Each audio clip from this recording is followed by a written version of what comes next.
paano nga po pala talaga nag-start? Ano ba yung in-offer natin? Bilang, gano'n po ba kayo katagal na businesswoman?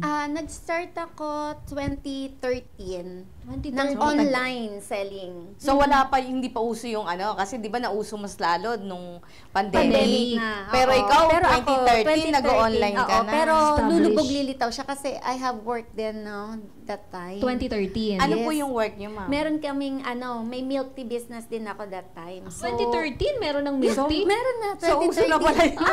Nauna ka pala talaga sa lahat. Pioneer pala. So 2013, nung nag-resign ako sa aviation industry, Oh. Ano po kay, anong trabaho? marketing manager ako. Alam ko, FA na naman. Marketing manager ako sa aviation company. It's a private company. No? So we cater charter flight. Okay. So yun, ako yung nag-handle mostly ng mga VIPs, client namin. Then, nag-stop ako 2013. Then, I started my business sa milk tea. And then, aside from milk tea, syempre may tao ako doon sa store. Sabi ko, start ko na din ibenta yung mga bags ko. Why not, di ba? Tapos, bago ako Bags bumili. mo gamit? Yeah, personal. Kumbaga yung mga pre-love bags. Pre-love bags ko, yan. So, sabi ko, benta ko na din to sa mga friends ko muna. And then, bago ako bumili ng bago. So, nangyari naman siya. Naging success. Then, syempre, hindi ko siya ma-focus din. Then, I create another business, which is the travel agency. So, until now naman, I have travel agency. So, existing pa rin yung travel agency. Sa Las Piñas lang po ba Yeah, yung Las milk Piñas. tea? Yes. Tapos, yung travel agency, Las Piñas, Piñas din. din. Puro ano. Malapit. Pero, Las Piñas kami. pero Miss Edith, paano nyo? Kasi di ba, ang alam namin yung milk tea talagang umusbong lang nung pandemic eh. Saan nyo, kasi sa bagay, nakakarating po ba kayo ng Thailand. ganyan, kaya naisipan nyo na. Taiwan. Nag-start talaga siya sa Taiwan. And then yung franchise ko, yung owner is from Taiwan. Franchise po yung milk tea nyo. Franchise yung milk tea ko. So, yun, din siya. Pwede ba banggitin yun? Yung kanya. May branch siya. Okay. Business naman din ng Pinoy eh. Ano po? Yung milk tea naman is a franchise lang siya ha. So, Franchise Mang siya. Chaa. Mang Chaa. Mang Chaa. O, di ba pang Pinoy din? Pinoy talaga yung niya, Mang Chaa. Filipino, owner din. Yeah, Filipino owner siya. Filipino owner. So, yun po ang talagang tumakbo, nagpa-focus sa inyong mag-business. Yung milk tea muna.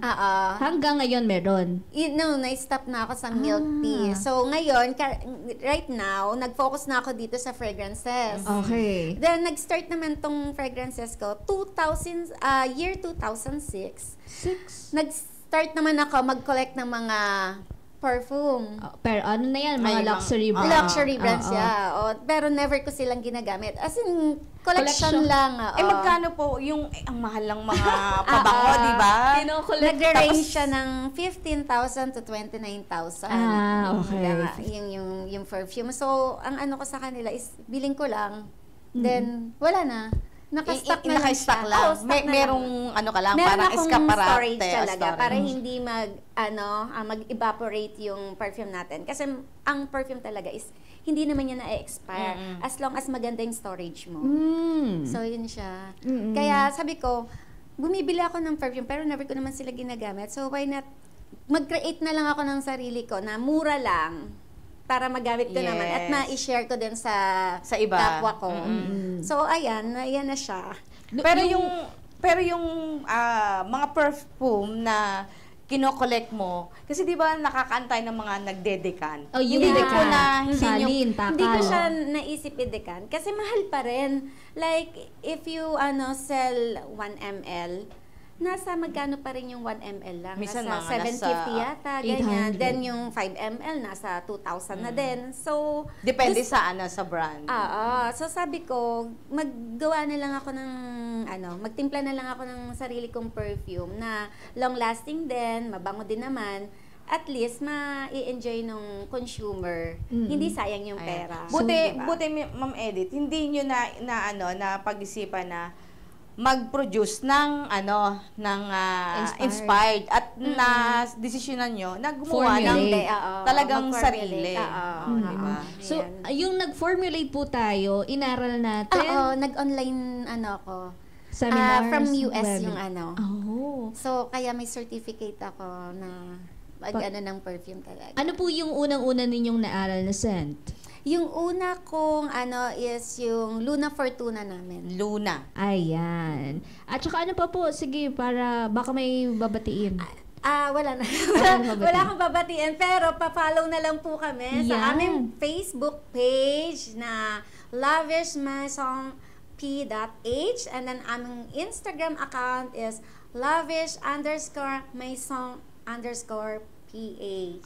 Yung mga promo dyan ilalabas pag meron. Meron kami ongoing promo yon na if you buy worth 2,000, free delivery na yon. Yan. Around the metro? Yes. Kahit po sa province, free delivery na po yan. Pag 2,000? Yeah, basta maka-worth 2,000 ka. Yung 2,800 nyo, pang reseller maganda mag-resell ngayon. Hindi siya applicable. One at a time lang yung ating promo. Kumbaga, pag naka-avail ka na ng discounted, hindi ka na avail ng another. Parang one at a time lang ang ating promo. Sobra-sobra naman daw yung tinipid ninyo. Ayan, pinakamahalagang payo po na pwede nating ibigay sa mga gusto ring magtagumpay sa negosyo. Ayan. Sa ating business, pinakamahalaga na kapag pumasok ka sa isang negosyo, alam mo yung pinapasok mo, nag-i-enjoy ka sa ginagawa mo, at yung pinakahuli, siguro wag kang magpapautang kasi yun ang pinaka magiging reason kung bakit ka babagsak agad. Kasi imbis na may pang-ikot ka pa para sa business mo, tapos pinautang mo dun sa mga Aantayin mo, no? Iantayin mo siya. Edi ikaw ngayon ang problema kung saan mo kukunin yung pambabayad mo sa bills mo. Imbis na nakatulong ka, parang hindi yun yung hindi. Nahirapan ka magpaikot ng business. Iwasan natin magpautang sa negosyo. Ikat niyo yun, ha? Maganda yun. Okay, ma'am. Go. Ayun lang po. Another sa tagumpay na natin, wag tayong mawawala ng pag-asa. And then, sabi nga nila is patient is virtue ba yun? Yes. So, dun tayo. Yun lang. Din natin yung tagumpay na hinahanap natin. Yun lang po. Maraming. Kasi sa laki ng puhunan ni 2 million. Miss Edith, di ba? Pinoy, ito na ang ating panahon.